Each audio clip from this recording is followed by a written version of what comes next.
sepedaan dan saya tiba di sebuah kuburan. Kuburan yang sangat asri, tidak banyak cungkup tetapi terbuka. Saya membayangkan andai kata bisa berdoa dan kemudian merayakan Ekaristi bersama umat setempat di tempat-tempat yang seperti ini. Dan lihatlah apa yang mencuri perhatian saya adalah ini nih, pohon-pohon ini. Lihat, ini sangat bernilai loh ini. Secara uang ini sangat mahal kalau berani membeli dan memindahkan di depan rumah dari kuburan. Ini adalah pohon-pohon Kamboja ya, yang pasti sudah sangat tua, mengelilingi kuburan ini. Indah banget loh, ini indah banget ini. Nih lihat, lihat kalau Anda suka tanaman dan suka bentuk-bentuk yang seperti ini sudah membentuk. Dan ini lihat sudah mengelupas kulitnya, ya kan? Dan masih hidup, banget kerennya. Nah, hari-hari ini Gereja Katolik merayakan bulan Ruah, bulan Roh, bulan Arwah, yaitu kesempatan untuk bersatu dengan para kudus. Siapa para kudus itu? Ya kita yang ada di sini, karena bukan karena kita suci, tetapi Allah menguduskan kita melalui sakramen pembaptisan, melalui rohnya yang dianugerahkan kepada kita, melalui penebusan Tuhan Yesus, kita dikuduskan. Dan mereka yang secara prerogatif Allah telah dipanggilnya untuk bersatu, untuk menerima penebusan yang semakin sempurna.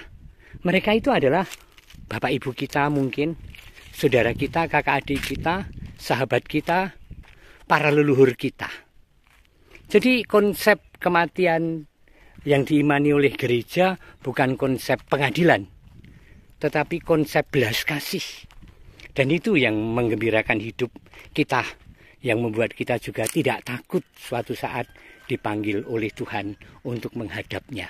Karena kematian itu berkat. Seperti Paulus mengatakan, hidup adalah Kristus dan mati adalah keuntungan. Andai kata itu menjadi penghayatan kita masing-masing, kita bahagia hidup ini, tidak khawatir juga akan kematian.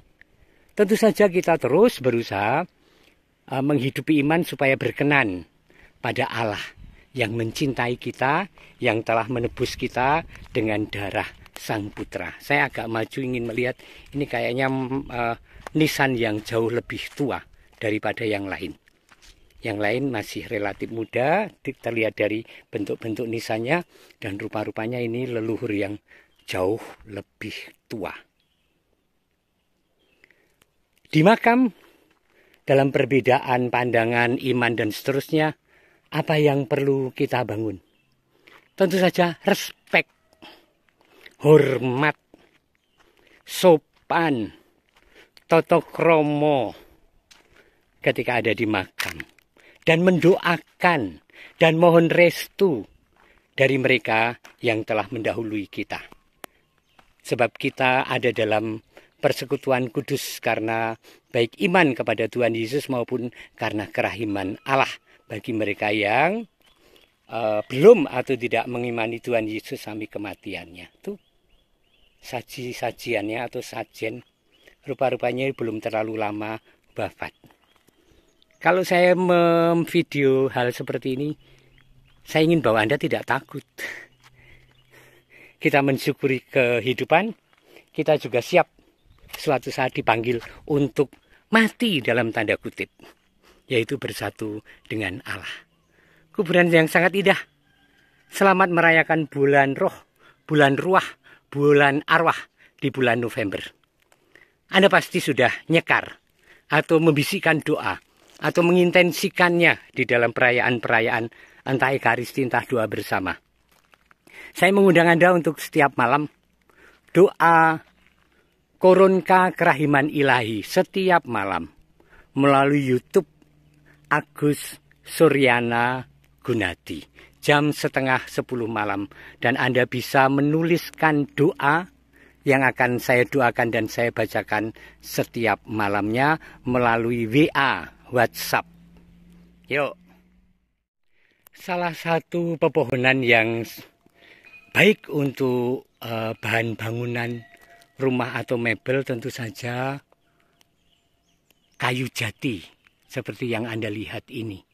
Ini adalah bentangan kayu jati yang sedang meranggas di pinggir-pinggir kuburan. Tetapi mungkin Anda belum pernah lihat, kok sekarang ada tren kayu sono, Romo, sono keling. Seperti apa sih kayu sono itu? Kayu sono itu sekuat, sekeras pohon jati, pertumbuhannya lebih lama lagi. Artinya kalau pertumbuhan itu menyita berpuluh tahun, kayunya biasanya lebih baik dan lebih awet. Dan kayu sono itu tumbuh dengan sendirinya di gunung-gunung kapur seperti ini. Ini yang kecil-kecil ini adalah kayu sono. Tentu saja kalau tidak disiangi, ini jadi pepohonan yang tidak tumbuh besar tetapi banyak. Ini banyak sekali. Maka perlu ditata, disiangi mana yang dipilih untuk dijadikan calon kayu besar. Besar-besar sono juga tidak akan besar. Lebih kecil, jauh lebih kecil daripada jati. Tetapi ini sedang dicari orang, pohon sono yang berukuran besar karena kualitas kayunya yang luar biasa. Warnanya cenderung hitam, coklat kehitam-hitaman. Kalau orang Jawa mengatakan kayu galih itu artinya hitam dan keras. Nah ini pohonnya yang masih kecil-kecil nih, daun-daunnya kelihatan hijau, itu adalah kayu sono atau tanaman sono. Tiba di Bendungan Kerisak atau Waduk Tandon. Ini adalah sisi pembuangan air. Tidak ada air yang mesti dibuang karena di balik bendungan itu kosong airnya karena kemarau panjang sampai pertengahan November ini. Yuk kita lihat di balik bendungan panjang ini. Ini saluran pembuangannya dari waduk untuk perairan sawah-sawah. Ini sejak zaman Belanda sudah ada, tapi sekarang kering, tidak ada air yang bisa dialirkan. Nih, danau, bendungan atau waduk yang sekarang kering. Tidak ada kolam kecil pun yang kemudian ada airnya. Sungguh sangat kering. Saya akan menyusuri untuk pulang ke Gereja Katolik Yohanes Rasul Wonogiri.